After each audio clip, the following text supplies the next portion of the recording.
اللہ اللہ رحمان، اللہ اللہ رحمان، اللہ اللہ۔ بسم اللہ الرحمن الرحیم۔ السلام علیکم ناظرین، آپ دیکھ رہے ہیں پروگرام ماہ رمضان معارف قرآن میں، آپ کا میزبان محمد ارسلان فاروق۔ ناظرین، آج کا ہمارا موضوع ہے دین اسلام، وحدت اور محبت۔ اس کے اوپر ہم بات کرنے کی کوشش کریں گے کہ اسلام میں وحدت کا کنسپٹ کیا ہے، اس کا نظریہ کیا ہے، اور ہم کن وہ ایسے پوائنٹس ہیں جن کے اوپر رہتے ہوئے ہم پوری امت مسلمہ جو ہے وہ ایک ہو سکتی ہے۔ اس کے ساتھ ساتھ پھر محبت کے پہلو کے اوپر بھی بات کرنے کی کوشش کریں گے کہ حضور صلی اللہ علیہ وسلم نے اپنی زندگی سے ہمیں جو محبت کے ظاہر ہے وہ اس علاقے کے اندر، جس کے اندر آپ صلی اللہ علیہ وسلم مبعوث ہوئے تھے، وہ مکہ، وہاں پر حالات اس قدر عجیب تھے کہ وہاں پر کوئی حکمرانی کرنے کو پسند نہیں کرتا تھا، ایک دوسرے کی مخالفت تھی، دشمنیاں تھی، کئی پیڑھیاں تک ان کی دشمنیاں چلا کرتی تھی، قتل و غارت عام تھا، خواتین کی عصمت کی حفاظت نہیں تھی وہاں پر۔ اس معاشرے کے اندر حضور صلی اللہ علیہ وسلم نے آ کر جو اپنا کردار پیش کیا، محبت کا جو کردار پیش کیا، اور پھر اس علاقے کو تبدیل کیا محبت کے ذریعے سے، دین اسلام کی آبیاری کے ذریعے سے، اس کے اوپر آج کے پروگرام کے اندر ہم بات کرنے کی کوشش کریں گے، اور پھر اس ایک اور پہلو کو جاننے کی کوشش کریں گے کہ یہ جو دین اسلام ہے یہ ہمیں انسانیت سے محبت کا درس دیتا ہے۔ یہ بہت بلند ہے، کسی کسی مسلک کی ریلیشن شپ سے بلند ہے، کسی مذہب کی ریلیشن شپ سے بلند ہے، بلکہ یہ انسانیت کی بات کرتا ہے۔ تو اس کے ان تمام پہلوؤں کے اوپر بات کریں گے۔ میرے ساتھ جو آج پینلسٹ موجود ہیں ان میں مفتی محمد نعیم جاوید نوری صاحب تشریف رکھتے ہیں، بہت شکریہ مفتی صاحب آپ کا ہمیں پروگرام میں جوائن کرنے کے لیے۔ علامہ طاہر عباس صاحب نے جوائن کیا، بہت شکریہ علامہ صاحب آپ کا۔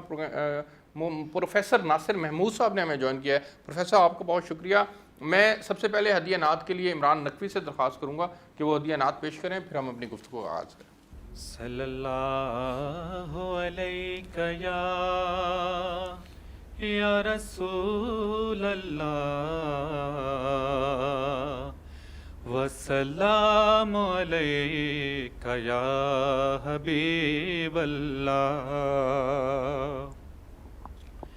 الہی زندگی یوں ہی بسر ہو، الہی زندگی یوں ہی بسر ہو،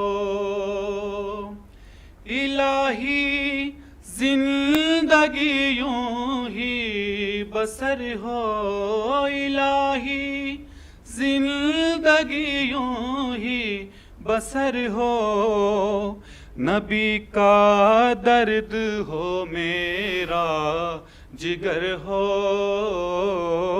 نبی کا درد ہو میرا جگر ہو، میری آہوں میں بھی اتنا اثر ہو، میری آہوں میں بھی اتنا اثر ہو، یہاں تڑپوں مدینے میں خبر ہو، یہاں تڑپوں مدینے میں خبر ہو، الہی زندگی یوں ہی بسر ہو،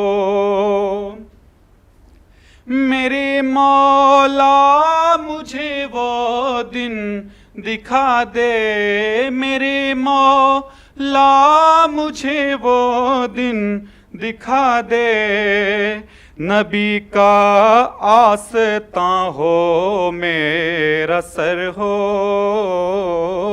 نبی کا آستاں ہو میرا سر ہو،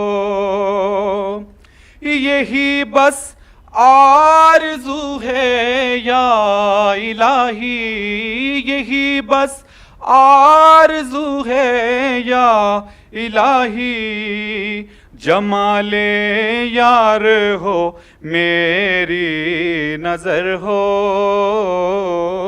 جمال یار ہو میری نظر ہو، میری الفت مجھے کافر بنا دے، میری الفت مجھے کافر بنا دے، سوا تیرے کوئی دل میں اگر ہو، سوا تیرے کوئی دل میں اگر ہو،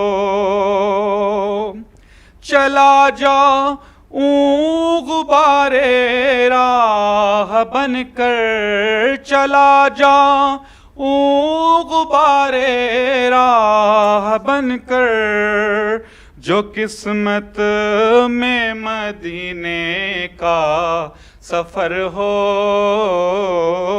جو قسمت میں مدینے کا سفر ہو، الہی زندگی یوں ہی بسر ہو۔ جی بہت شکریہ عمران نقوی، آپ نے بہت خوبصورت انداز میں نعت پیش کی۔ میں گفتگو کا آغاز کرتا ہوں مفتی محمد نعیم جاوید نوری صاحب سے۔ سر آپ سے آغاز کرنا چاہوں گا میں، اور اس کے اوپر اسلام وحدت اور محبت کا دین ہے، اس کے اوپر روشنی ڈالیے گا کہ ایک عام آدمی کے سمجھنے کے لیے یہ کیا بات ہے، وحدت کا کانسیپٹ اسلام کس طرح سے دیتا ہے؟ بسم اللہ الرحمن الرحیم۔ میں سب سے پہلے تو سچ ٹی وی کا اور آپ کی ٹیم کا شکر گزار ہوں کہ مجھے آج اس اہم پروگرام میں مدعو کیا گیا تاکہ میں بھی اسلام کا یہ پیغام آپ کے ذریعے لوگوں تک پہنچا سکوں یا اس کاوش میں شریک ہو سکوں۔ اللہ تعالیٰ آپ کو جزائے خیر عطا فرمائے۔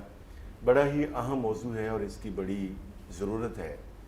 دیکھیں، وحدت اور اتحاد کے مقابلے میں ہے تفرقہ بازی اور انتشار، افتراق۔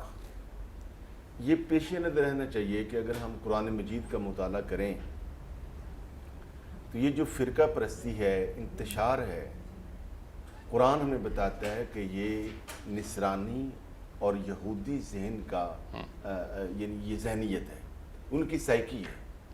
اسلام کی سائیکی کیا ہے؟ وحدت۔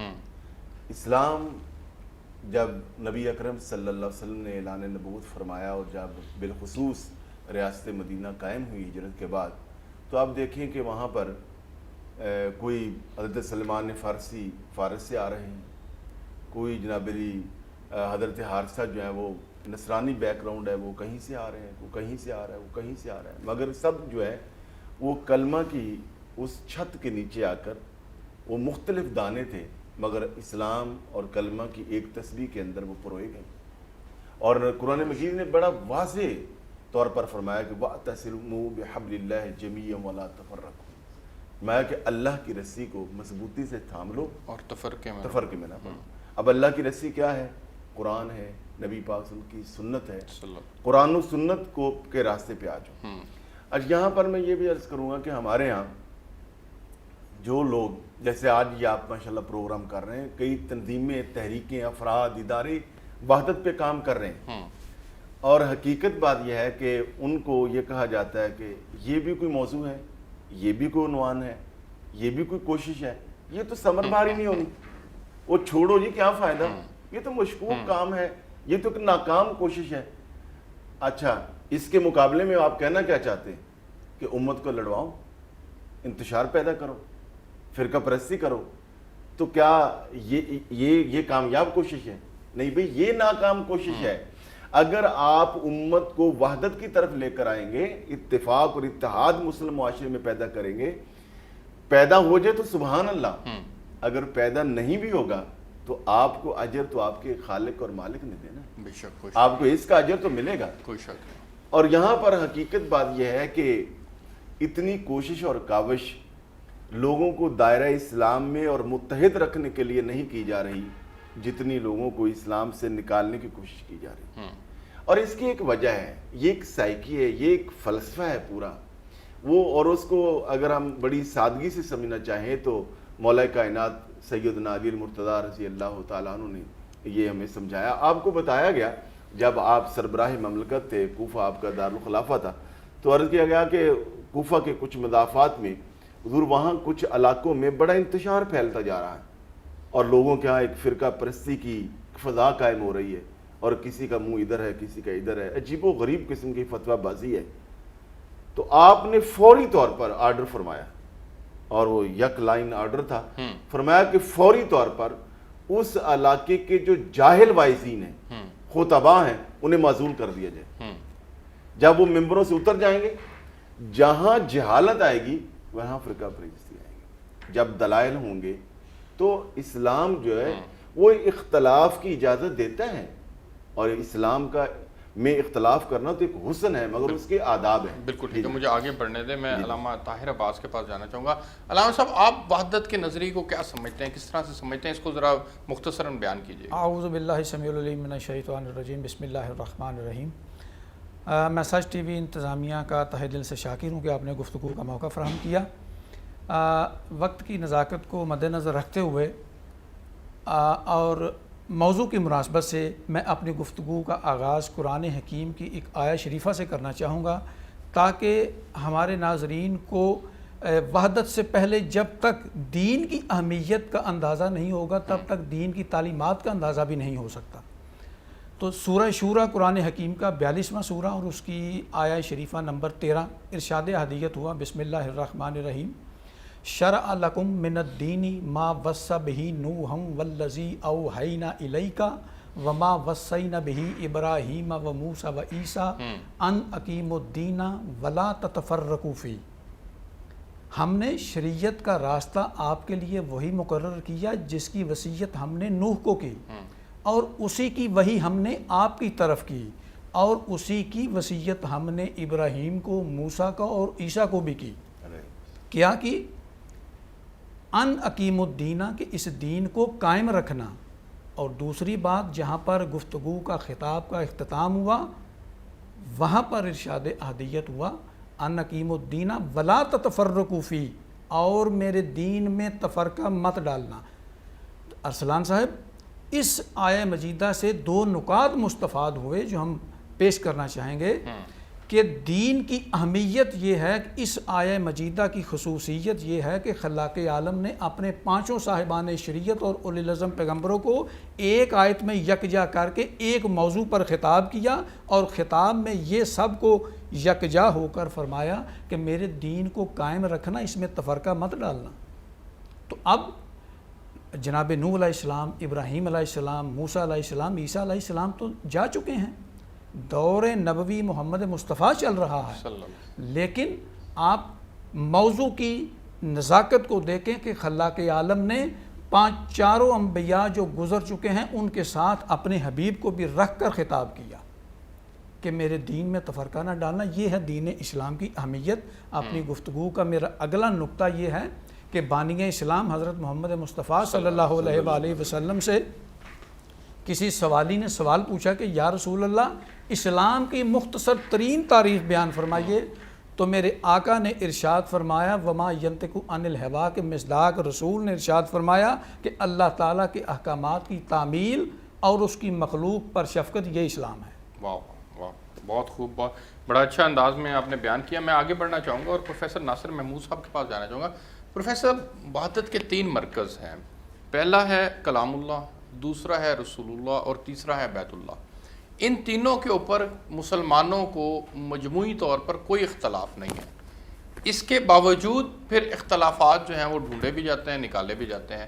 تو جب ہمیں ان تینوں باتوں کے اوپر، وحدت کے جو 3 مرکز ہیں ان کے اوپر اختلاف نہیں ہے، اس کے باوجود ہم پھر اختلافات کے اندر کیوں جاتے ہیں؟ کیوں؟ اس کی ریزنز کیا ہیں؟ بسم اللہ الرحمن الرحیم. ارسلان صاحب، بنیادی بات یہ ہے کہ وہ کانسیپٹ جو اللہ اور اس کے رسول نے وحدت کے باب میں دیا وہ امت سے کہیں گم ہو گیا. اللہ تعالیٰ نے جب وحدت کا حکم دیا تو یہ جاننا لازم تھا کہ وحدت بھی اسی طرح فرض ہے جس طرح نماز فرض ہے، جس طرح روزہ فرض ہے، جس طرح حج فرض ہے، جس طرح زکوٰۃ فرض ہے. آپ دیکھیں اللہ نے حکم دیا وَاعْتَصِمُوا بِحَبْلِ اللَّهِ جَمِيعًا وَلَا تَفَرَّقُوا، اور پھر حکم دیا، ارشاد فرمایا وَلَا تَكُونُوا كَالَّذِينَ تَفَرَّقُوا وَاخْتَلَفُوا مِن بَعْدِ مَا جَاءَهُمُ الْبَيِّنَاتُ أُولَٰئِكَ لَهُمْ عَذَابٌ عَظِيمٌ.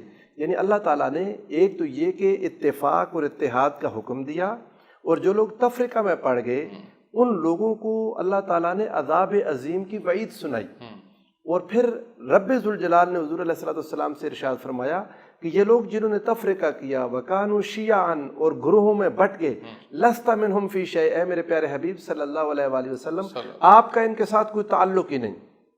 اب جب ان آیات کو اور اس طرح کی بہت ساری آیات کو غور سے دیکھیں تو جو بنیادی چیز سمجھ آتی ہے وہ یہ ہے کہ اسلام وحدت کو امت پر فرض کرتا ہے جیسے باقی فرائض ہیں، لیکن ہوا کیا، لا تکونوا کالذین تفرقوا، اللہ رب العزت نے ایک اشارہ بھی دے دیا کہ جن لوگوں نے پہلے تفرقہ کیا ان کی طرح نہ ہو جانا۔ وہ کون تھے؟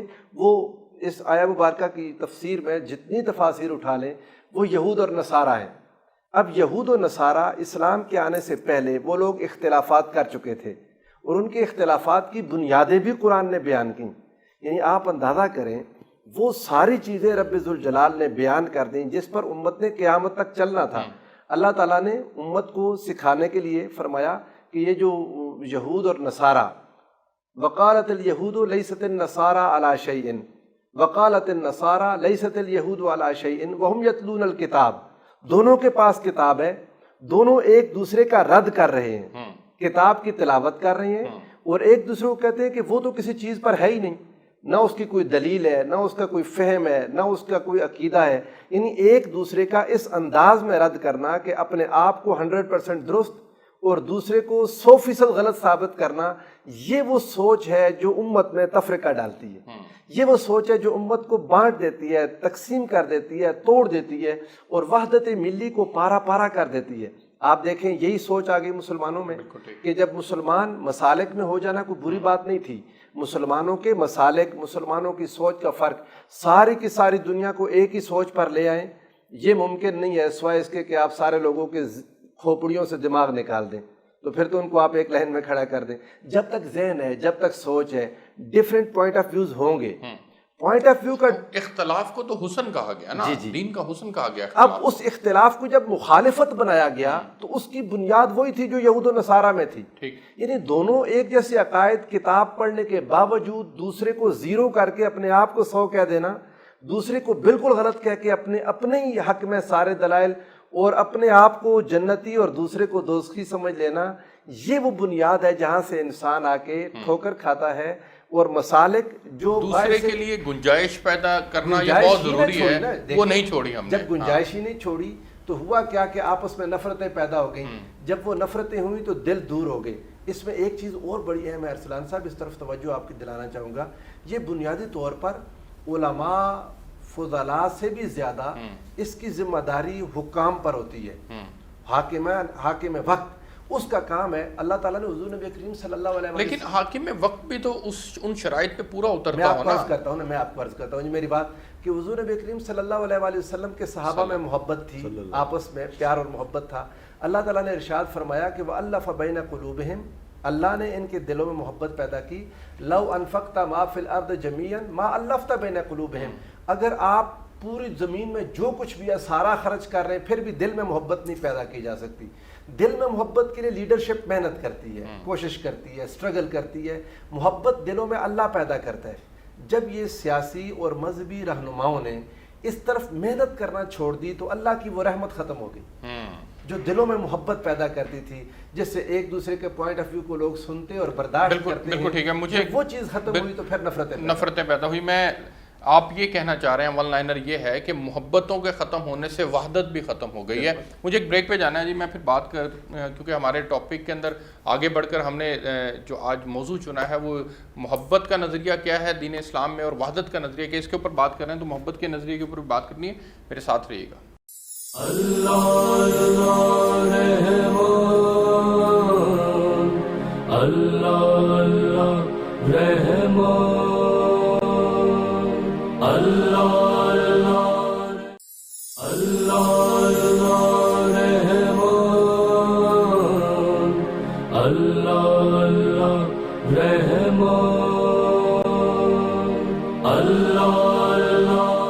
جی ویلکم بیک ناظرین۔ جس طرح سے پروفیسر ناصر محمود صاحب نے گفتگو کی، میں آپ سے جاننا چاہوں گا کہ آپ بھی یہی سمجھتے ہیں کہ یہی ایک ریزن ہے کہ ہمارے دلوں میں گنجائش ختم ہو گئی ہے، دوسرے کے لیے محبت ختم ہو گئی ہے، اسی لیے ہماری وحدت بھی جو ہے اس کا کانسیپٹ ہی خراب ہو رہا ہے، یہاں پر آج عملی شکل اس کی نظر نہیں آ رہی؟ جی بالکل، پروفیسر صاحب نے بہت اچھی بات کی ہے۔ اسلام تو دیکھیے ہے ہی سراپا محبت، ہم اسلام سراپا محبت ہے، ہمارے نبی صلی اللہ علیہ وآلہ وسلم سراپا رحمت ہے، آپ رحمت للعالمین بن کے ہیں، آپ نے محبتیں بانٹی ہیں اور نبی اکرم صلی اللہ علیہ وسلم کا کہ معجزات میں صرف یہی نہیں ہے کہ آپ نے اشارہ کیا تو غروب ہوئے سورج کو واپس پلٹا دیا ہے، صرف یہی آپ کا معجزہ نہیں ہے کہ آپ نے کنکریوں کو کلمہ پڑھا دیا، صرف یہی آپ کا معجزہ نہیں ہے کہ آپ نے ہرنی کو آزاد کروا دیا اور وہ واپس آ گئی، صرف یہی آپ کا معجزہ نہیں ہے کہ آپ کے انگلیوں مبارک سے چشمان جو ہے وہ جاری ہو گئے۔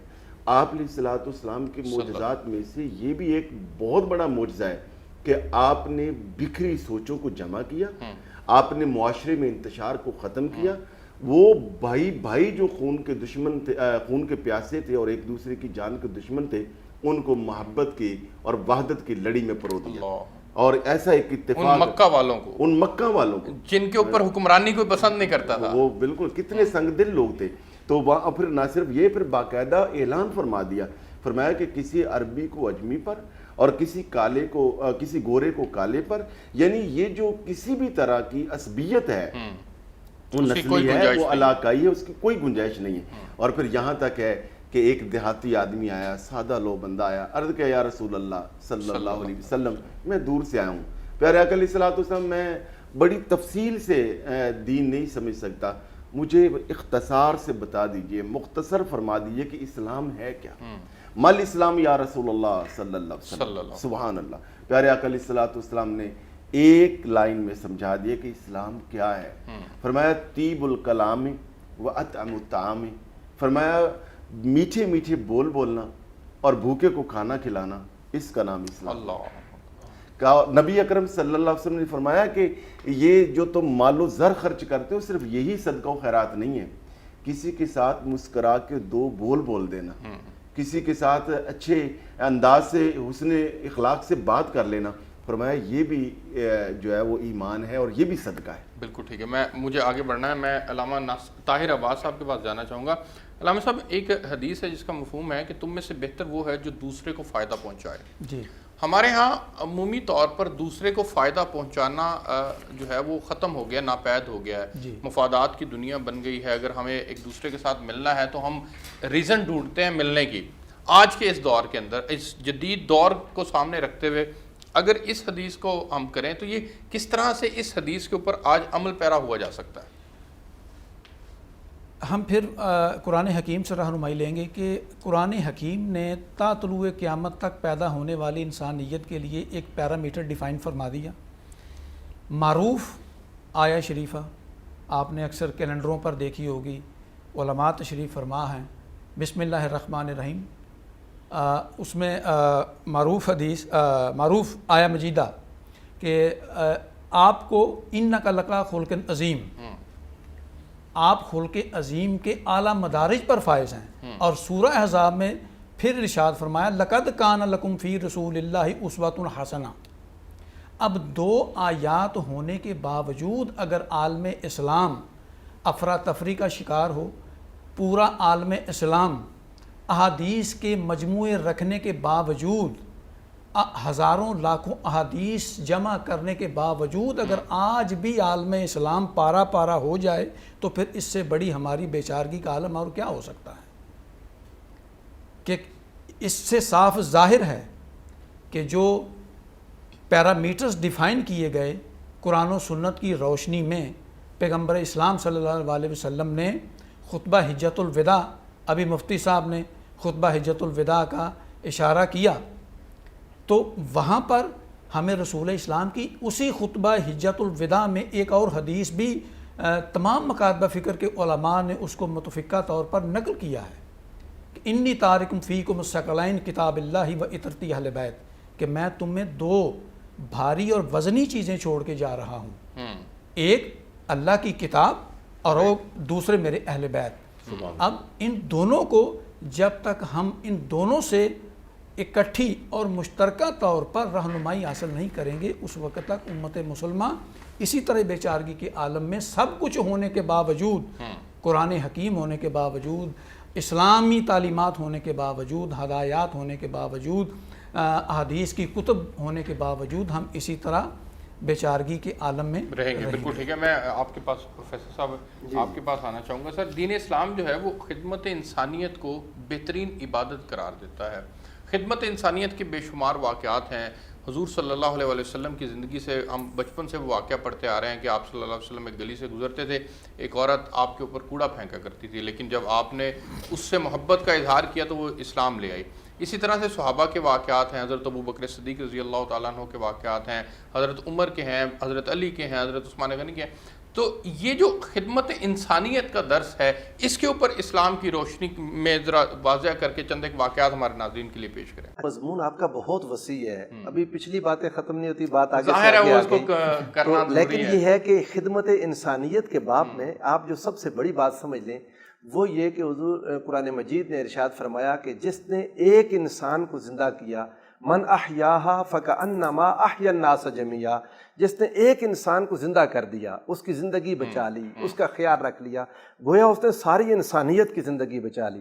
حضور سرورت عالم صلی اللہ علیہ وآلہ وسلم کی اپنی مبارک حیات طیبہ میں دیکھیں اور صحابہ کرام اہل بیت اطہار رضوان اللہ تعالیٰ علیہم اجمعین وسلام اللہ علیہم ان کی زندگیوں میں دیکھیں تو انسانیت کی خدمت اور محبت جو رسول اللہ صلی اللہ علیہ وآلہ وسلم نے ان کے دلوں میں پیدا کر دی تھی، اس کے مظاہر یوں نظر آتے ہیں۔ جنگ کے دوران آپ کو پتہ ہے 3 افراد زخمی پڑے ہیں اور تینوں کو شدید ضرورت ہے پانی کی، ایک کے پاس جاتے ہیں وہ ایک اور کی آواز آ جاتی ہے، دوسرے کے پاس گئے تیسرے کی آواز آ جاتی ہے، جب تیسرے کے پاس پہنچے وہ شہید ہو گیا، واپس پہنچے دوسرا۔ قربانی کا بہت بڑا واقعہ ہے یہ کیوں ہوا؟ کیوں آپ کو یہ بات ہمیں سمجھ آنا چاہیے۔ آقا علیہ السلام نے ایک بات سکھائی تھی صحابہ کرام کو، اپنے اہل بیت اطہار کو۔ حضور علیہ السلام نے ارشاد فرمایا قیامت کے دن اللہ تعالیٰ کے کچھ بندے ہوں گے، یغبطہم الانبیاء والشہداء، انبیاء اور شہداء ان کے ساتھ رشک کریں گے بمکانہم من اللہ، اللہ کے ساتھ اللہ کے ہاں ان کا جو مقام ہوگا اس پر رشک کریں گے۔ اور ان بندوں کا حال کیا ہوگا؟ لیسوا بانبیاء ولا بشہداء، نہ وہ انبیاء ہوں گے نہ شہداء ہوں گے، لیکن مقام اللہ کے ہاں ایسا ہوگا کہ ان پر انبیاء اور شہداء بھی رشک کریں گے۔ تو وہ پوچھیں گے، صحابہ کرام نے پوچھا یا رسول اللہ یہ کون لوگ تھے؟ فرمایا یہ وہ جو اللہ کی خاطر ایک دوسرے سے محبت کرتے تھے، اللہ کی خاطر ایک دوسرے سے مودت رکھتے تھے۔ اور جب اللہ کی خاطر ایک دوسرے کا خیال رکھنا، یہ دنیا داری نہیں، اس میں اپنا قبیلہ، اس میں برادری، اس میں رشتہ داری، یہ ساری چیزیں ایک طرف، اللہ کی خاطر محبت کا جو جذبہ رسول اللہ صلی اللہ علیہ وآلہ وسلم نے امت میں پیدا کر دیا تھا، وہ اس انداز میں تھا کہ آقا نے فرمایا تھا وجبت محبتی للمتحابین فیہ والمتجالسین فیہ والمتبادرین فیہ۔ آقا نے ارشاد فرمایا تھا، اللہ فرماتا ہے میری محبت ان لوگوں کے لیے واجب ہو گئی جو میری خاطر ایک دوسرے سے محبت کرتے ہیں، میری خاطر ایک دوسرے کے ساتھ مل بیٹھتے ہیں، میری خاطر ایک دوسرے پر خرچ کرتے ہیں، میری خاطر ایک دوسرے سے ملاقات کرتے ہیں۔ جب اللہ کی خاطر انسان ایک دوسرے کے ساتھ محبت کرنے لگ جائیں تو پھر یہ معاملات نظر آتے ہیں کہ سیدنا عثمان غنی ذو النورین رضی اللہ تعالیٰ عنہ آپ کے پاس بہت بڑا سامان آپ کے پاس آیا اور قحط ہے مدینہ میں، اور جب آ کے کھڑے کیے اپنے اونٹ غلے کے بھرے ہوئے تو لوگ ان کے پیچھے بڑے بڑے تاجر تھے، پہنچ کے انہوں نے کہا جی کہ ہمیں یہ غلہ دے دیں اور ہم آپ کو اتنا ریٹ دیتے ہیں۔ آپ نے فرمایا نہیں اس سے زیادہ مجھے مل چکا، اتنا دیتے ہیں، فرمایا زیادہ مل چکا۔ جب بار بار آگے بڑھتے گئے آپ نے فرمایا مجھے 10 گنا زیادہ ملتا ہے۔ انہوں نے کہا ہم سے بڑا تاجر تو اس مدینہ میں ہے کوئی نہیں، آپ کو 10 گنا زیادہ کون دیتا ہے؟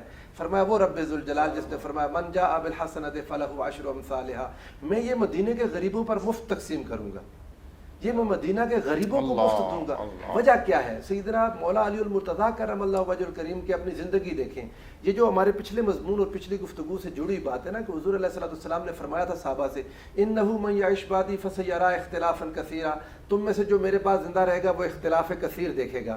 اس اختلاف سے بچنے کا راستہ کیا ہے؟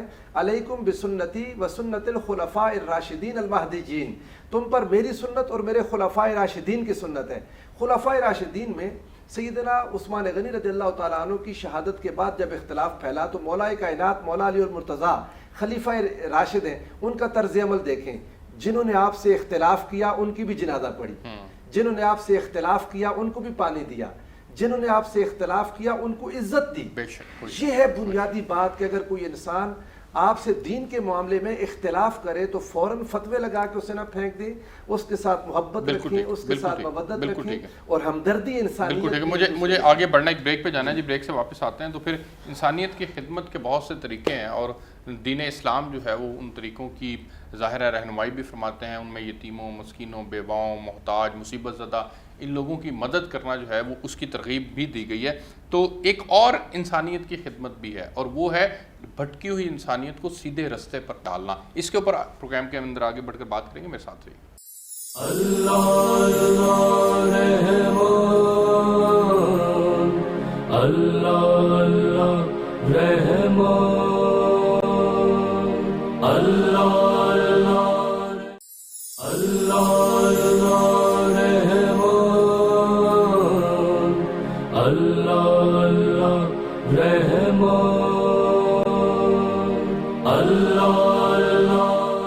جی ویلکم بیک ناظرین، میں مفتی محمد نعیم صاحب آپ کے پاس جانا چاہوں گا۔ سر، انسانیت کی خدمت کے بہت سے طریقے ہیں، ہم یتیموں کی خدمت کر سکتے ہیں، بیواؤں کی خدمت کر سکتے ہیں، مصیبت زدہ کی خدمت کر سکتے ہیں، اور آپ صلی اللہ علیہ وسلم کی سیرت سے ہمیں یہ واقعات بھی ملتے ہیں اور اس سے محبت بھی پھیلتی ہے۔ ظاہر اللہ رب العزت نے انسانوں کو مختلف مدارج کے اندر پیدا کیا ہے، ایک برابر انسان پیدا نہیں کیے، اسی وجہ سے نہیں کیے تاکہ لوگ ایک دوسرے کے ساتھ پیار محبت سے، اور نظام دنیا بھی چلانا تھا، پیار محبت سے رہیں گے تو پھر محبت بھی پھیلے گی۔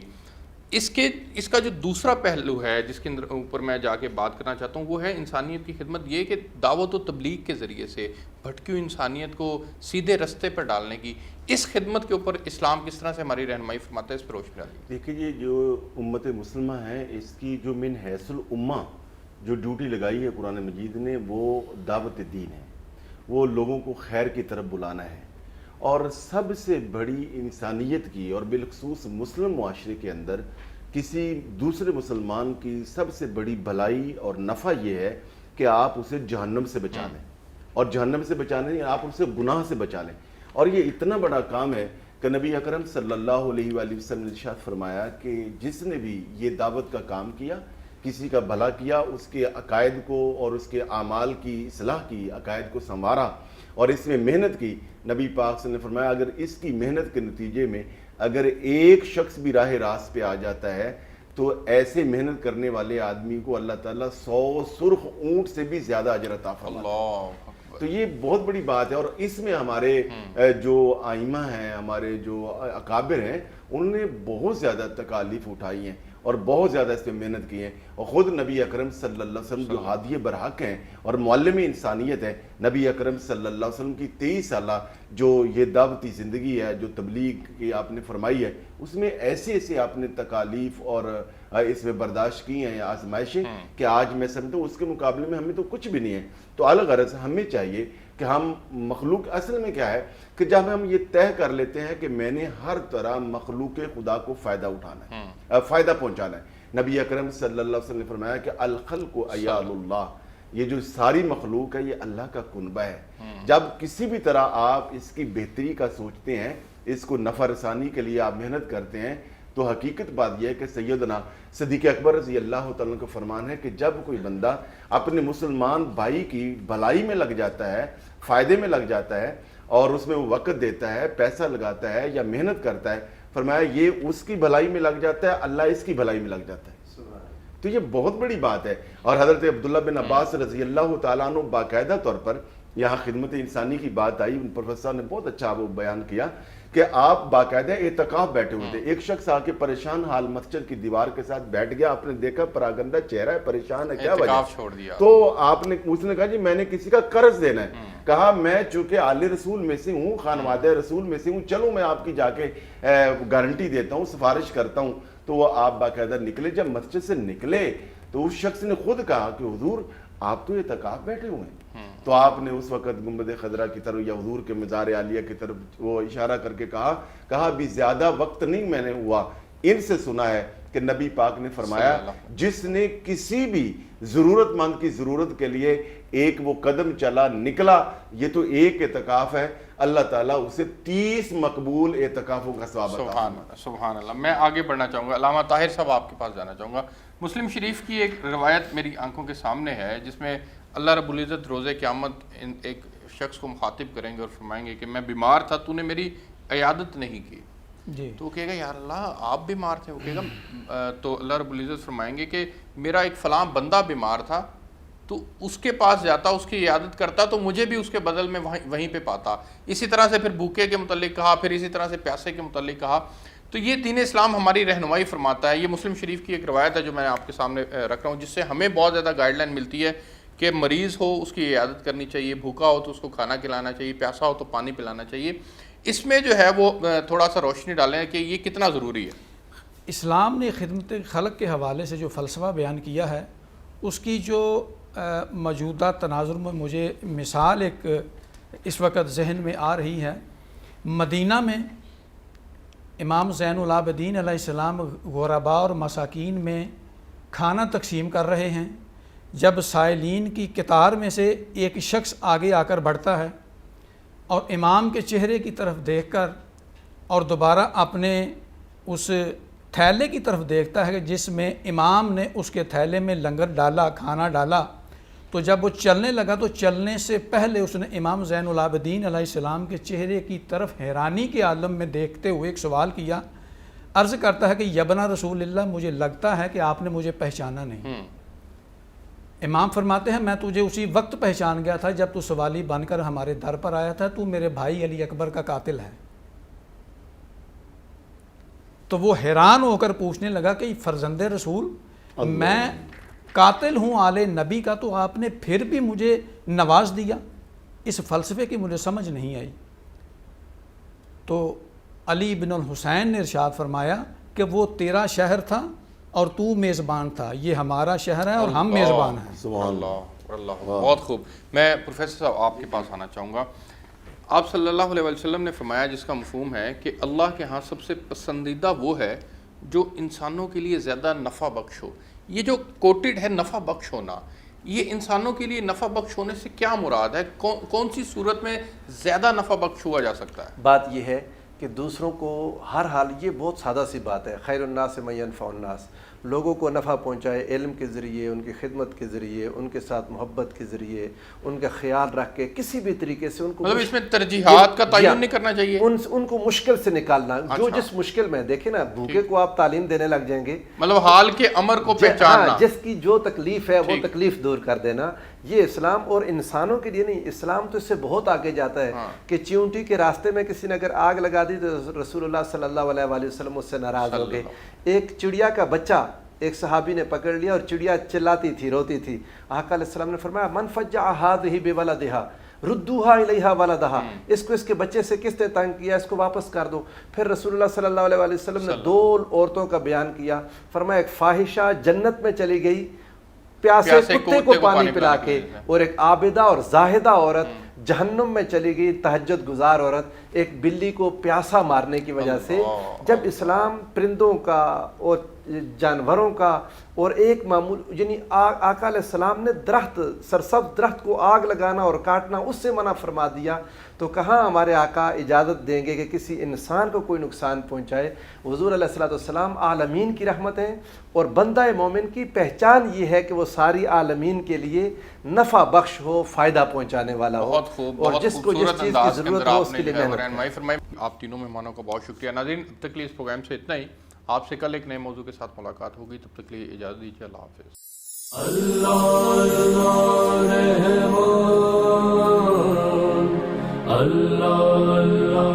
رحمان